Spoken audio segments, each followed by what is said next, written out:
लेकिन मैंने अगली वीडियो में बताया था मानव की चेतनता। लेकिन मानव की चेतनता से मैं यही कहना चाहूँगा, जो हम सब आज तक परमात्मा को ढूंढते रहते हैं लेकिन प्राप्त नहीं कर पाते। तो कुछ कुछ अपने आप को जो ज्ञानी कहते हैं वो कहते हैं परमात्मा मंदिर में रहता है, कुछ कहते हैं मस्जिद में रहता है, कुछ कहते हैं गुरुद्वारा में रहता है, कुछ कहते हैं गिरजाघर में रहता है। और इसी प्रकार से हमारे नायडू जी ने भी कहा ये परमात्मा का था, ये सत्य है। तूफान बोले तो जिसको हम सांस लेते हैं, सत्य था।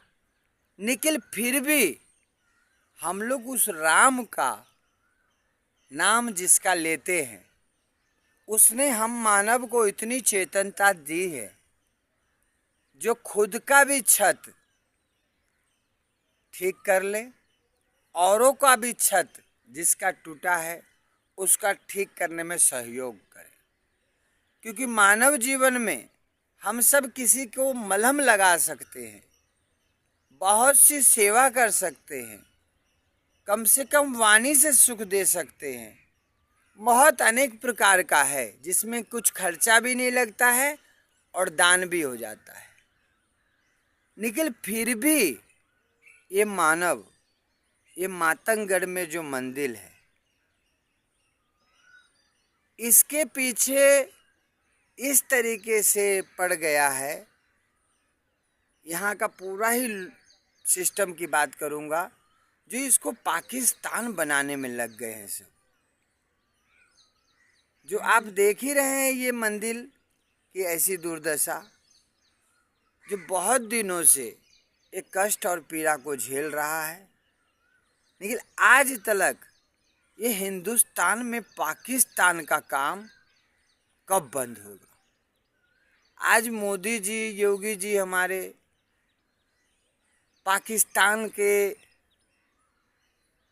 जो उसने गुनाह किया हमारे बेकसूर भाई लोग को, जो उसने अपने हिसाब से सजा दिया मौत, तो हमारे मोदी जी जो एक्शन ले रहे हैं वहाँ पे बहुत ये सराहना की बात है।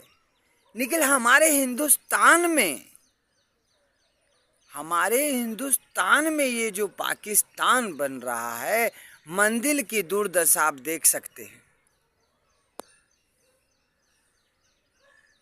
ये कम से कम 100 साल से भी ऊपर मातंग ऋषि के टाइम से मातंगगढ़ है ये।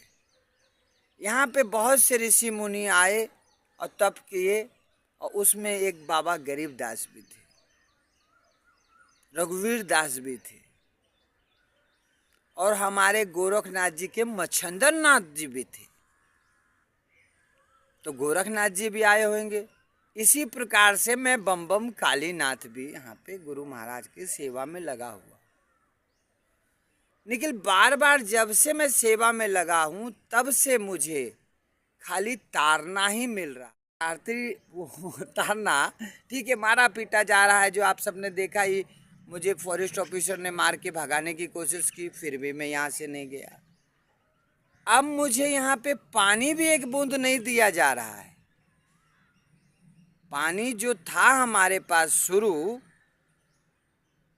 किसी भगवान के बंदे ने कोशिश की थी देने की, वो भी हमसे छीन लिया गया। बोले बाबा सीधे सीधे तुम यहाँ से चले जाओ, नहीं तो तुमको प्यासे मार देंगे। बताइए, क्या भारत में रह के मुझे प्यासे मरना होगा? क्या हमारा सनातन और हमारे मोदी जी इतने कमजोर हो गए हैं जो हिंदुस्तान में पूरी तरह से हिंदू की रक्षा नहीं कर पा रहे?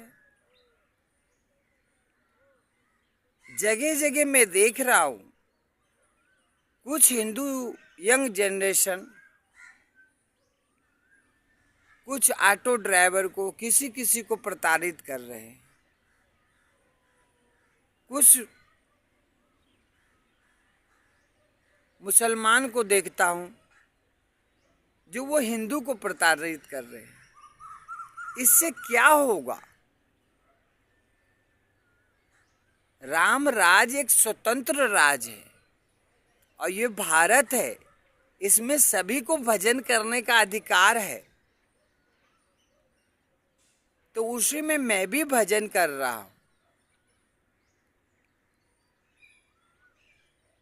निखिल, आज तक खाली मुझे बहुत कष्ट दिया जा रहा है, तो आज से फिर से मैं यहाँ पे एक अलग तप करने जा रहा हूँ। यदि उस तप में मेरे साथ कुछ होता है तो उसके जिम्मेदार जो मुझसे जुड़े हैं वो भी रहेंगे और भारत सरकार भी रहेगी और ये मलाड गोरेगांव के अधिकारी सब भी रहेंगे। क्योंकि मैंने इन सबको बार बार गुहार लगाई। मुझे जो लगता था ये अच्छे हैं, ये कुछ कर सकते हैं, मैंने उन सबको बताया, लेकिन सब ने आश्वासन तो दिया, लेकिन इस मंदिर के प्रति किसी ने कुछ काम नहीं किया। क्योंकि यदि करता इस मंदिर के प्रति को काम, कुछ लोग आते हैं यहाँ से फूल भी तोड़ देते हैं लेकिन पानी नहीं डालते हैं, आम तोड़ लेते हैं लेकिन पानी नहीं डालते हैं, झाड़ू नहीं लगाते लेकिन एक पन्नी लाके जरूर फेंक देते हैं। हम भारत में हैं कि कहाँ हैं? मंदिर को साफ सफा रखना चाहिए कि गंदा रखना चाहिए? तो बहुत कष्ट हो रहा है। अब मैं इतना ही कहूँगा भारत सरकार से, जो ये भारत सरकार के ज़मीन में है, इसका मालिक भारत सरकार है। हमारे गुरु महाराज ने भी पेड़ पौधा लगा के सेवा की, हम भी झाड़ू लगा के सेवा कर रहे हैं। निखिल, यहाँ पे खाली कष्ट दिया जा रहा है। तो एक बूंद पानी को मैं भी तरस रहा हूँ, मेरे भोलेनाथ भी तरस रहे हैं एक लोटा जल चढ़ाने के लिए।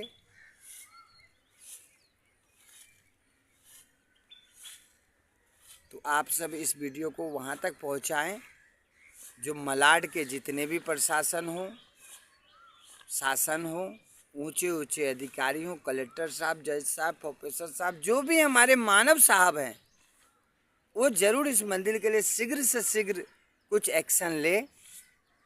नहीं तो अब हिंदुस्तान में पाकिस्तान आपको देखने मिल सकता है। बात समझ में आई हो तो इस वीडियो को वहाँ तक पहुँचाने में मेरा सहयोग प्रदान करें। आदेश।